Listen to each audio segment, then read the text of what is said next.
Senhoras, senhores, queridas irmãs, queridos irmãos espíritas, caras amigas e amigos que nos acompanham através da Web TV Mansão do Caminho e de outros veículos virtuais, nossos votos de muita paz. Hoje estamos celebrando a data de aniversário de desencarnação do venerando apóstolo da mediunidade, Francisco Cândido Xavier. Há 18 anos, ele encerrou o seu ciclo no veículo carnal cansado, de que se utilizou durante 92 anos de lutas abençoadas.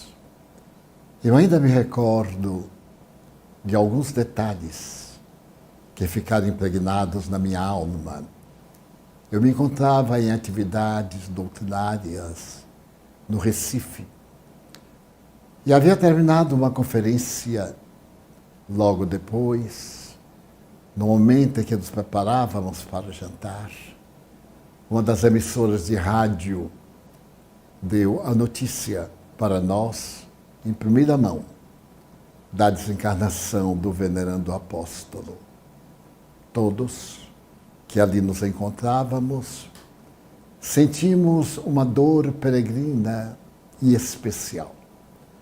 A saudade que se antecipava, a gratidão que seria para sempre e a emoção de ter vivido na Terra no mesmo período em que essa figura ímpar do Evangelho do Mestre Jesus esteve derramando bênçãos através da mediunidade dignificada. Ele havia atingido o mediumato, a que se refere o espírito Joana d'Arc, numa das últimas comunicações transcritas por Allan Kardec em O Livro dos Médiuns. E como era natural e inevitável, comecei a passear pelo mundo das recordações. E só mais tarde é que eu vim a tomar conhecimento dos detalhes de uma desencarnação esperada e não desejada. Esperada porque ele se encontrava doente fazia tempos. Particularmente, estava muito abatido, muito cansado. E entre as conversações que mantivemos, por volta de 1990 e poucos anos, ele me disse que receava muito ir encerrar o ciclo da sua jornada em uma unidade de terapia intensiva. Gostaria muito de desencarnar, mas num dia em que os brasileiros estivessem muito felizes. E então eu ri de emoção e de gratidão, porque esse dia, 30 de junho, ficaria imortalizado também na consciência da brasilidade. Foi o dia em que o Brasil ganhou o pentacampeonato mundial. E segundo informações que amigos me transmitiram, ele estava deitado, como nos últimos tempos, bem debilitado. E, de repente, ele despertou do sono leve e perguntou a um daqueles que ali estavam velando por ele. Então, o Brasil ganhou e a pessoa teria dito: sim, Chico, nós ganhamos pela 5ª vez a Copa do Mundo.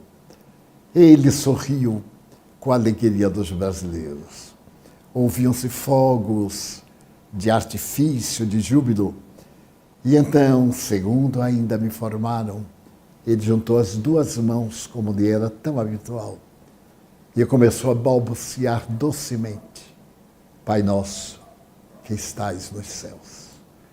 A ave de luz retornou ao seu ninho e o seu corpo esteve exposto por 3 dias e mais de 100.000 pessoas desfilaram para contemplar pela última vez na terra aquela face gentil, generosa, pacífica e pacificadora que um dia lhes havia beneficiado, trazendo dos céus o tônico de manutenção da vida. Numa das cartas de revivescência e prova da imortalidade da alma, ou numa página que demonstrava a realidade da ciência pelo ângulo dos espíritos nobres, tais André Luiz e outros tantos. É natural que hoje, evocando aquele domingo, ainda próximo, 18 anos, desejemos neste programa não homenagear, porque ele não necessita, e sempre evitou as homenagens exteriores, para recordar, para reviver, para agradecer a este homem-luz o bem que ele fez na terra, marcando um ciclo e demonstrando que é possível ser-se eminentemente cristãos nos dias modernos, diante das conquistas tecnológicas, das experiências científicas e da perda do sentido da vida pela ausência dos sentimentos de paz, de dever, que a sociedade atual, lamentavelmente, vem demonstrando. E passei a recordar-me na tarde de hoje de alguns fatos muito peculiares da sua grandeza. Na década de 1950, eu iniciava as jornadas doutrinárias no Rio de Janeiro. E desde então, todo ano, no mês de agosto, vimos dedicando-nos a visitar instituições, salões de divulgação, a concha acústica da USERJ, para divulgar a doutrina espírita. E tive a felicidade de conhecer um homem admirável, que naquela época era o representante da melhor ética, porque era cristão espírita, participava das reuniões mediúnicas do grupo Meimei, em Pedro Leopoldo, às quartas-feiras, e era o embaixador dos céus ao grande construtor na terra, o presidente Juscelino Kubitschek. Ele, o coronel Nélio, era espírita convencido e era um dos grandes trabalhadores da Casa Militar da Presidência, na Rua do Catete, no Rio de Janeiro. E muitas vezes ele teve a ocasião de narrar-me sobre a grandeza da mediunidade do Chico, que recebia mensagens para o ilustre presidente da República Brasileira. Mensagens do seu padrinho de batismo, que era um monsenhor da cidade de Diamantina. E ele, o coronel Nélio, era o portador, porque trazia as de Pedro Leopoldo no original e entregava ao presidente, quando recomeçava as suas atividades no dia seguinte. E referiu-me que o senhor presidente ficava deslumbrado com a legitimidade das palavras, com os conceitos, com os conselhos de amor, de sabedoria, de grandeza que vinham da imortalidade para confortá-lo nos momentos muito difíceis. E asseverou que a sua excelência, nessa condição, era muito simpático ao espiritismo, mas, sobretudo, muito grato à figura ímpar do médium de Pedro Leopoldo. Muitos sabemos de fatos muito curiosos e lindos da mediunidade com Jesus, de que ele se fez instrumento. Se olharmos a história da mediunidade, veremos lances grandiosos em Joana d'Arc, em Santa Teresa de Ávila, em São Francisco de Assis. em Dante Alighieri, em personalidades ilustres da história em todas as épocas. Mas, seja esta beleza das mais comovedoras, nenhuma delas conseguiu ultrapassar aquelas páginas que estão vivas hoje e ao alcance de todos na mais moderna tecnologia, psicografadas ou psicofonizadas pelo suave Chico Xavier. A mim me impressionava enormemente o médium, como a todas as pessoas. Mas a pessoa, o indivíduo, fascinava-me. A sua simplicidade, a nobreza de coração, a maneira como a todos recebia, sem destaque para os poderosos, sem humilhação para os padecentes. Era o mesmo carinho. E Chico Xavier possuía uma peculiaridade rara no sentimento da afetividade. Ele dava a impressão a cada um que com ele passava algumas horas que era a pessoa mais querida. E muitas vezes eu ouvi dizer que ele havia demonstrado a A, ou a B, ou a C, uma confiança absoluta. E dava uma demonstração de um carinho especial. Era a habilidade de ele comunicar-se com todos, na sua singeleza, na maneira nobre com que ele abraçava Jesus. Posteriormente, em dias muito difíceis que o movimento espírita viveu, em algumas divisões que fazem parte do temperamento humano, como descreveu Friedrich Nietzsche, tudo aquilo que a criatura humana toca, corrompe.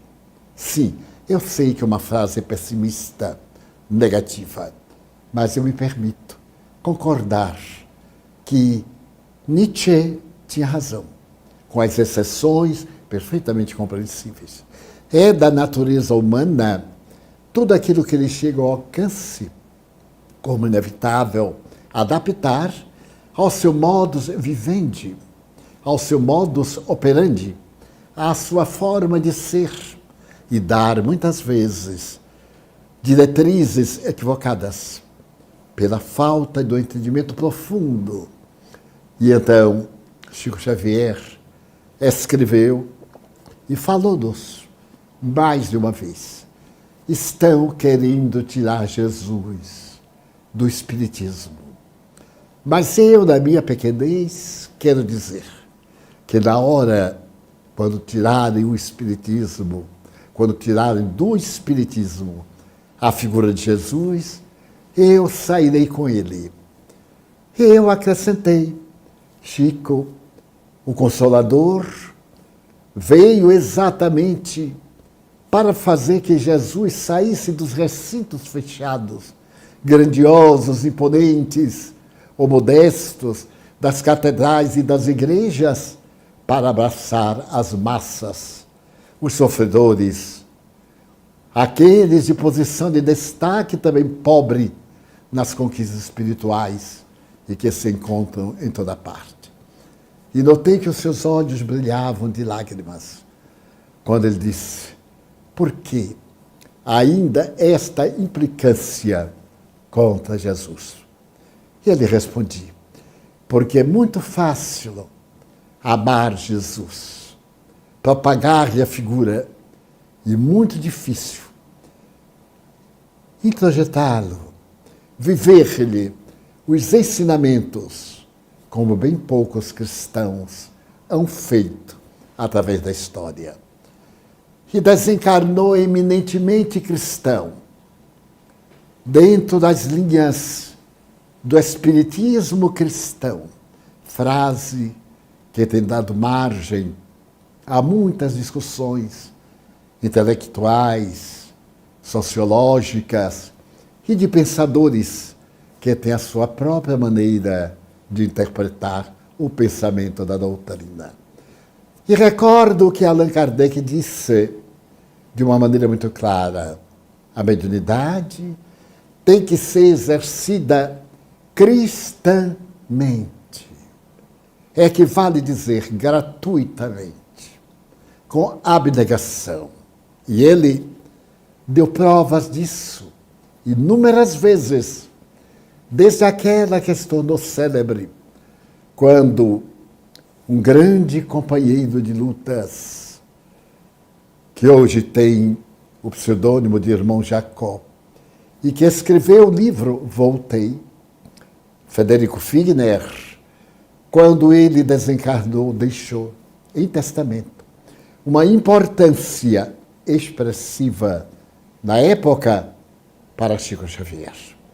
E quando ele foi notificado, não teve a menor dúvida em não podendo rejeitá-la, transferiu-a para a Federação Espírita Brasileira, para o seu departamento de ajuda aos necessitados.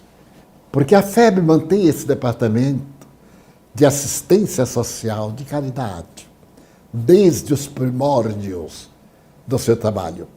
E Chico, ao dar os seus livros, mais de 100, para que a FEB publicasse com direitos autorais, ele nada mais fazia do que ajudar essas famílias necessitadas. E também a divulgação saudável e nobre da doutrina espírita.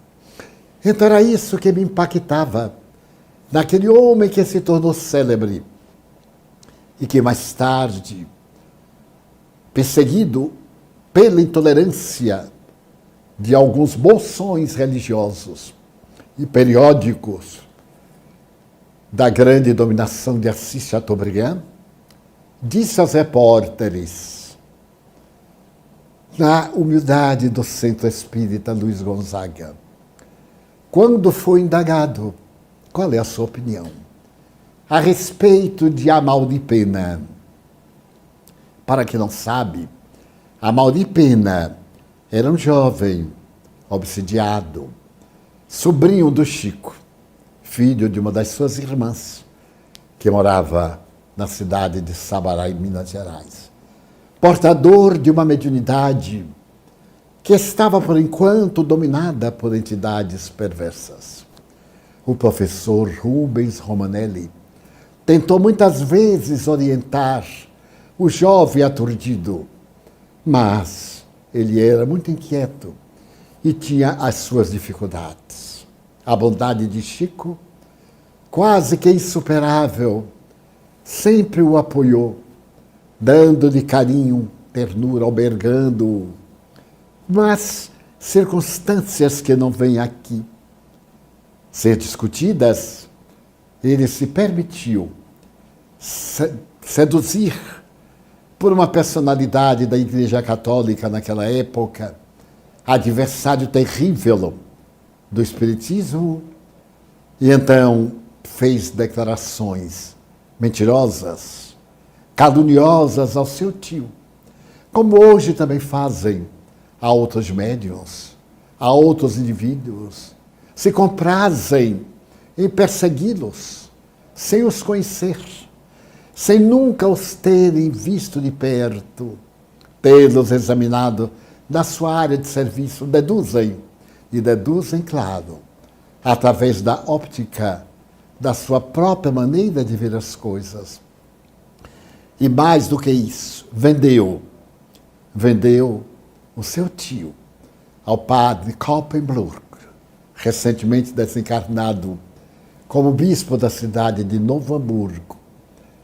E este desencadeou uma terrível campanha através da imprensa da época, jornais, rádio, televisão.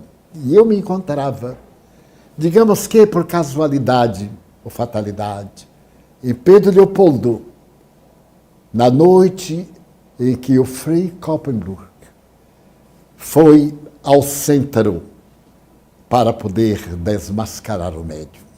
Já o havia tentado à tarde, quando visitou do setor do Departamento de Agricultura em Pedro Leopoldo, onde Chico trabalhava.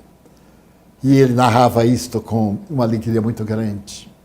Porque esse cavalheiro que odiava os fenômenos paranormais, inclusive os da igreja, apresentando teses estranhas e que não tinham caráter científico, mas ele pretendia dar-lhes, ele foi visitar o Chico pessoalmente e esteve lá no seu trabalho. Conseguiu com o doutor Rômulo, que era o chefe do setor, falar ao Chico.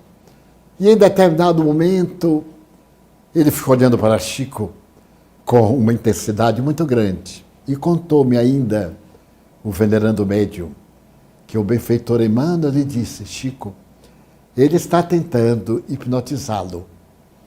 Muito cuidado. E então Chico me contou sorrindo. Eu respondi a Emmanuel: entre mim e ele há uma catarata no olho, que ele vai ter muita dificuldade de transpassá-la. E claro, ele não conseguiu de maneira nenhuma. Foi então à noite, para poder acompanhar o desenrolar da reunião, a maneira como era realizada, e depois conversar arrogante e ao mesmo tempo ignorante dos fenômenos espíritas, e leva o Chico ao calvário do sacrifício. E o Chico me disse, estando hospedado na sua casa: meu filho, ninguém faz ideia do que é despertar e saber que em todo o território nacional está sendo execrado pela imprensa profana, pela revista, na época, o Cruzeiro, pelas rádios, pela televisão. E naquela noite em que estavam juntos, um repórter do Jornal do Estado de Minas foi-lhe fazer uma entrevista capciosa. E o Chico, com maior sabedoria, claro que ele sabia, quando o repórter começou a interrogá-lo: o que é que você acha do Amaldi Pena? E disse: meu sobrinho é um homem de bem. E eu poderia dizer que é um cavalheiro honrado, a quem eu respeito muito. O repórter não conseguiu uma palavra amarga, uma acusação. Ele estava acostumado a ser perseguido até o período da desencarnação. Até hoje. Quantas calúnias ainda surgem contra ele na internet, quantas difamações, quantas acusações que são marteladas no diamante sublime para que tire as anfractuosidades exteriores e brilhe a estrela luminosa da sua evolução. E então, como o repórter insistisse, ele tocou no ombro do rapaz e disse mansamente: o senhor, por favor, me deixe em paz. Eu já dei uma reportagem, já dei as explicações que me pareciam próprias, mas agora eu peço licença ao senhor e a todos para que me deixem na paz a que eu tenho direito para prosseguir trabalhando humilde e apagadamente na seara de nosso Senhor Jesus Cristo. E não parou um minuto. Enquanto teve forças, já em Uberaba, fazia muitos anos, ele esteve presente na singela e nobre Casa da Prece, levado pelo seu filho Eurípides, por auxiliares e amigos, quase carregado, não deixou de cumprir com seus deveres espíritas, de frequentar a instituição, de consolar, de atender, de viver Jesus na grandiosidade do seu Evangelho. Chico Xavier foi na Terra um símbolo que sintetizava as variantes mais diferentes do amor. Encantador, ao narrar qualquer fato, no tom de alegria e com otimismo, mesmo ao contar uma história trágica, ele colocava o seu toque de doçura. Era incomparável as suas histórias, as suas experiências, as suas narrativas, as suas cartas escritas invariavelmente a punho ou datilografadas, mais tarde, através do computador, que eu não sei se ele chegou a usar, mas a máquina ainda se encontra lá no museu que ele guarda a memória, a máquina datilográfica. Na caridade, ele era mais do que um exemplo. São conhecidas as atividades do sábado à tarde, à sombra do abacateiro, em que centenas e até milhares de pessoas de toda a parte do Brasil e de alguns países do exterior reuniam-se para ouvi-lo falar, para ouvi-lo ajudar o próximo, para vê-lo ajudar o próximo e ouvi-lo nas suas narrativas, nos seus conselhos, na sua doçura. Mas o que muitos não sabem é que ele ainda reservava uma noite da semana, quando não tinha atividades, para visitas especiais, ou às madrugadas, a doentes muito, muito pobres da Vila dos Pássaros Pretos, nos dias mais difíceis que ficaram no passado. Com um amigo, ou dois, ou mais, ele ia ler o Evangelho, segundo o Espiritismo, uma das páginas de interpretação feita pelo Espírito Emmanuel, fonte viva, caminho, verdade, vida, etc. E estar pessoalmente junto aos aflitos mais aflitos, com aquela ternura de mãe, com aquela generosidade de anjo. E me lembro também de como a sua era uma caridade especial. Contou-me ele que em Matozinhos, onde havia uma senhora viúva extraordinária, espírita, que educou os seus filhos, criando uma panificadora modesta, e que mais tarde construiu uma sociedade espírita onde estivemos com ele. Ele recebeu para mim uma mensagem do espírito Rabindranath Tagore. Isso foi no ano de 1958, em uma bela manhã. Nós visitávamos o querido amigo e ali encontramos a família Palermo, da cidade de Franca.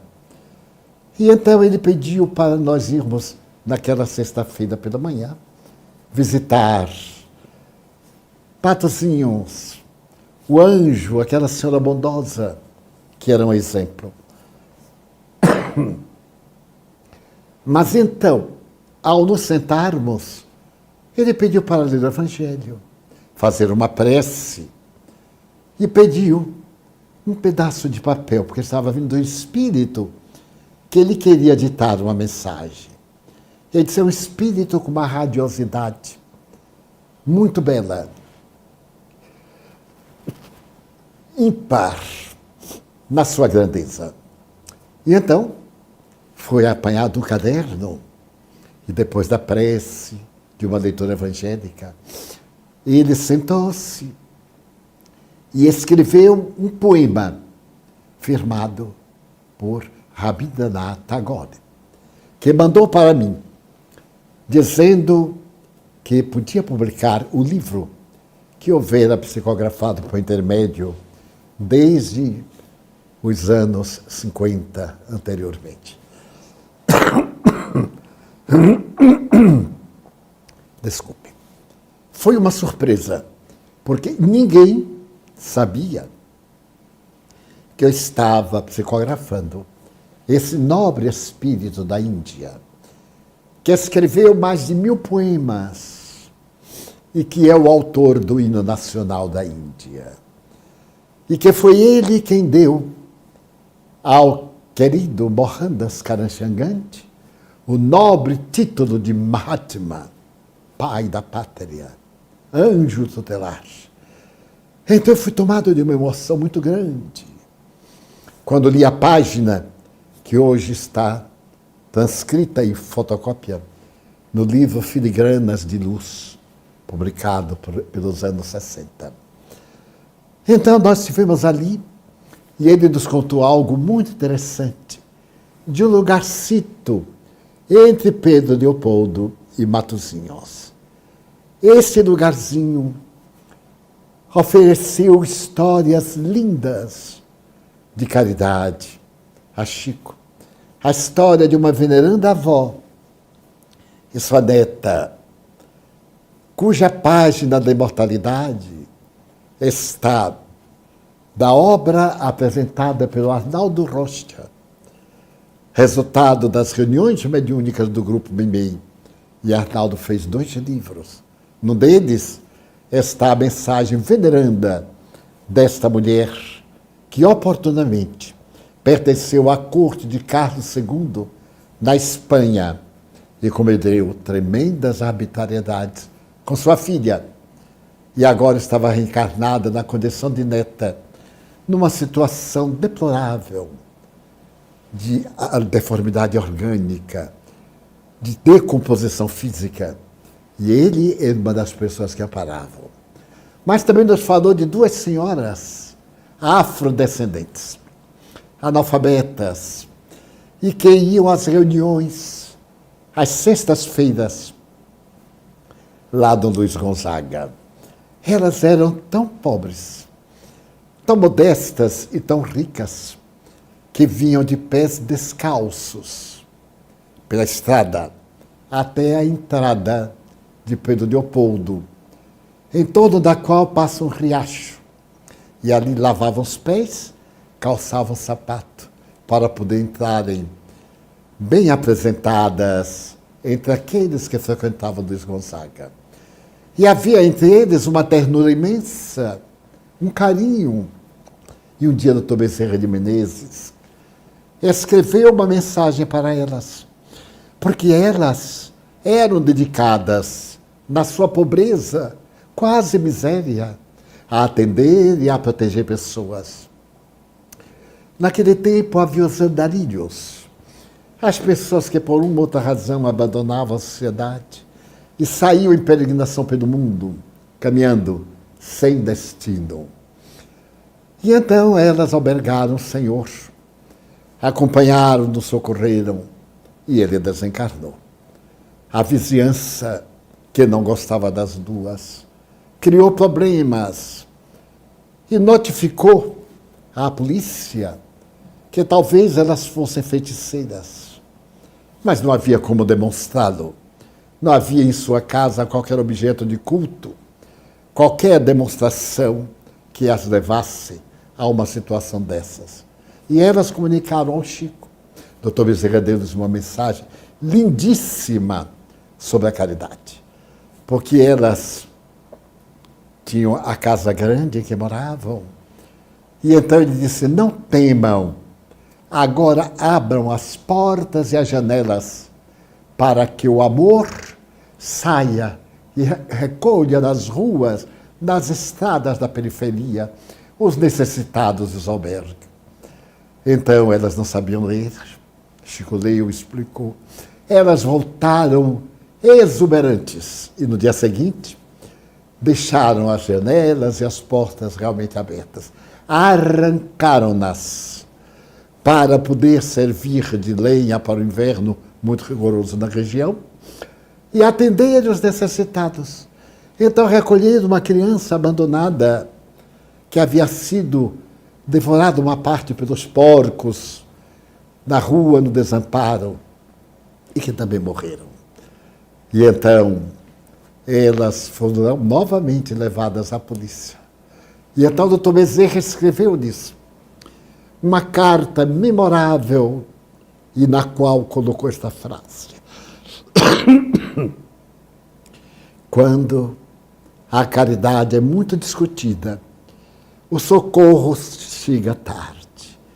A ação da caridade é natural, é imediata.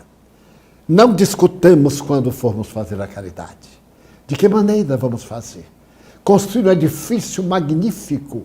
E enquanto estamos construindo um edifício magnífico, os miseráveis estão morrendo ao abandono. Estão jogados à rua. ou estão nos cátaros de miséria. Então, não se discutir, fazer.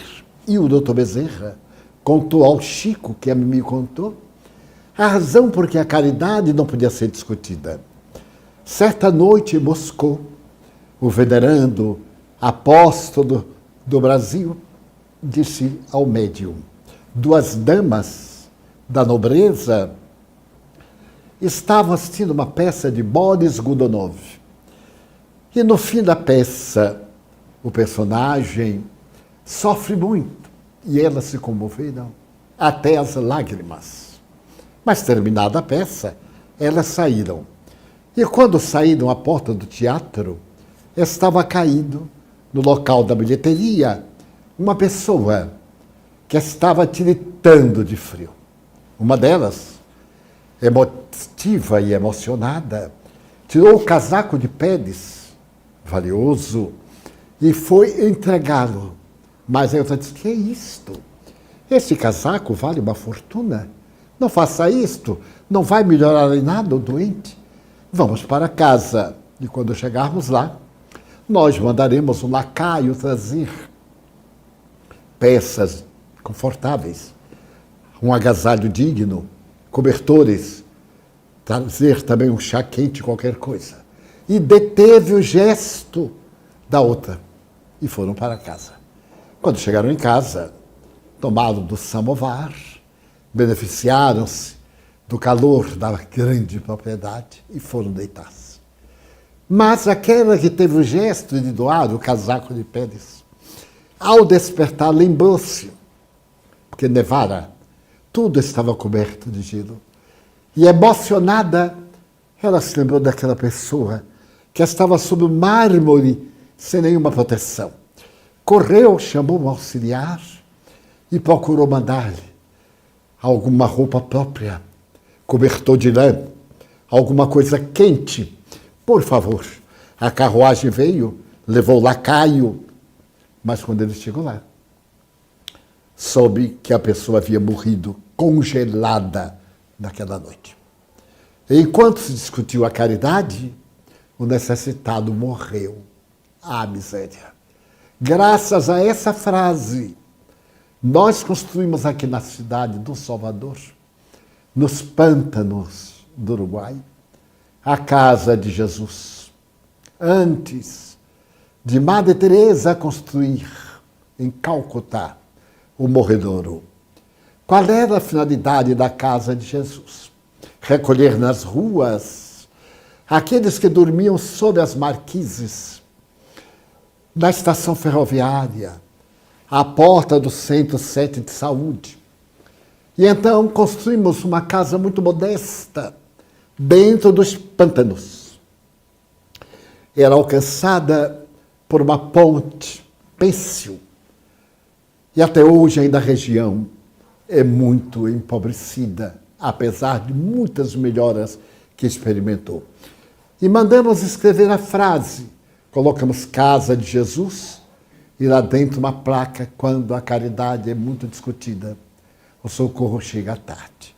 Porque logo vieram alguns oficiais de saúde, disseram que não podíamos recolher as pessoas, e eu expliquei um deles: então qual é melhor? Ele morrer na estação da calçada ou morrer aqui dentro numa cama com assistência médica? Ah, mas não há licença. Eu preferi não discutir e continuei fazendo. Se fosse preso, não havia nada. E continuamos até um dia em que a maré muito alta levou a casa. Era muito comum, e é, as marés de março e agosto em Salvador causar muito danos a essas casas construídas nos pântanos, graças a esta frase. E então o Chico me disse: a caridade, meu filho, é o amor, na sua expressão mais bela. Gostaria de lembrar que Allan Kardec, em 1868, quando fez a grande viagem, escreveu aos irmãos de Lyon, sua cidade natal, que o iam recepcionar: não façam banquete para me receber. Evitem qualquer despesa ou luxo. E o primeiro discurso proferido pelo mestre, o mestre de Lyon, foi sobre a caridade. E nos seus discursos, que foram levados a várias regiões francófonas da França, da Bélgica, eram todos vazados nas lições sublimes da caridade. Mas será que eu falei alguma coisa sobre Chico Xavier? Não. São doces recordações. Para que hoje, na seara abençoada de Jesus, que é a doutrina espírita, não nos esqueçamos de ajudar uns aos outros. Os apedrejadores são muitos. Os criadores de dificuldades de ambos os planos, como disse o codificador. Ainda mais que os espíritas têm os desencarnados, que se opõem à divulgação da doutrina e à divulgação do pensamento de Jesus. Que nós, os espíritas, vistamos as roupagens da caridade moral, que é mais difícil. Desculpemo-nos uns aos outros, ajudemo-nos uns aos outros, socorramo-nos, porque todos somos santos, com os pés de barro, que não aguentam a pompa do corpo dourado. E o corpo dourado cai e esfacela-se sob o peso do orgulho, das fantasias mentais e das ironias. Porque como todos vamos desencarnar, teremos a oportunidade de ver que esses títulos de prosápia, os orgulhos, as disputas de mesquinhezas, não levam a nada. E desmoralizarmos-nos uns aos outros, atacarmos-nos, dividirmos o movimento. Para quê? Não é necessário dividir. Nossos atos assumam as posturas sem divisão.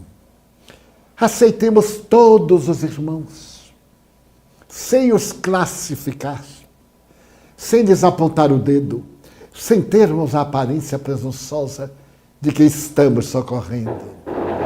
Vemos agora na internet, infelizmente, as pessoas exaltando-se, a distribuição para os pobres, graças a Deus. Então os pobres são um mecanismo para nos exibirmos. Que seria de nós se não tivessem pobres? Pobres materiais. Porque, em verdade, a pobreza mais grave é a pobreza moral. É a pobreza do espírito. Porque a das moedas é um processo sublime de elevação. Mas a ignorância, a presunção, o orgulho, o ódio que semeamos, o divisionismo, as lideranças que assumimos, como se o espiritismo necessitasse de nós. Os defensores. Jesus desencarnou. Kardec desencarnou. Chico desencarnou. A divindade provê e prevê para que as leis sejam cumpridas sem a mesquinha interferência nossa. Em homenagem a este homem-ação, a este coração generoso e afável, que não olvidemos nunca de exercer a mediunidade com Jesus, de abrirmos o nosso campo mediúnico, as comunicações dos sofredores, e que vejamos os sofredores desencarnados, nossos irmãos, filhos do Calvário. Que os ajudemos como um dia fomos ajudados. Que os compreendamos na fúria com que nos perseguem, na mágoa que trazem como ferida aberta. Que lhes demos as mãos e tenhamos a coragem de lhes pedir perdão, para que apaguem da sua memória os gravames, os problemas que lhes causamos. E conosco eles possam cantar um hino de luz ao Evangelho de Jesus. Então, evocando, nestes 18 anos, em que o abençoado corpo voltou ao pó, na tradição bíblica de vindo do pó, e a ele retornamos, recordamos a figura ímpar do médium Xavier, a quem respeitamos muito, e que muitas vezes é barateada com comunicações vulgares que não correspondem à realidade. Chico Xavier, sem dúvida, é o exemplo do homem de bem, conforme exarado em o Evangelho segundo o Espiritismo.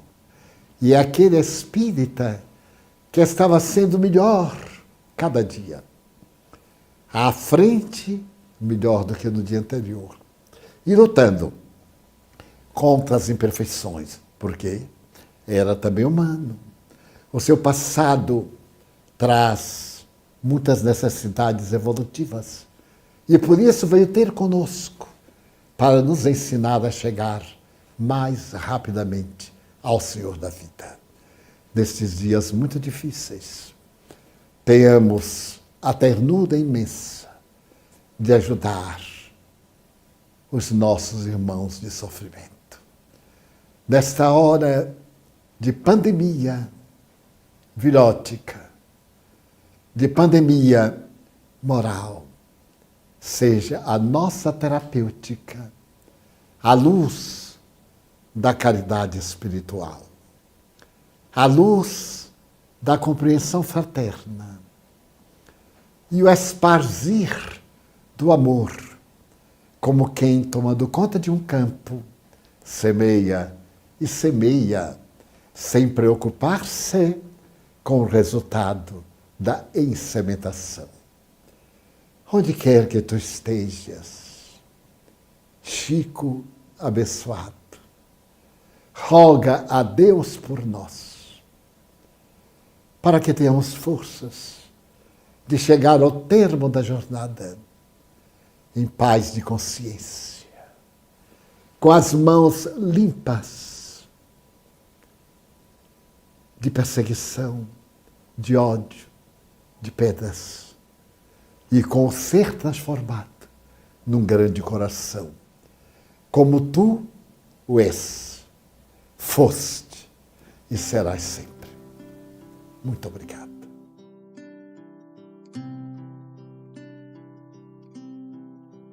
Ouço Deus no murmúrio das águas dos rios. Ouço Deus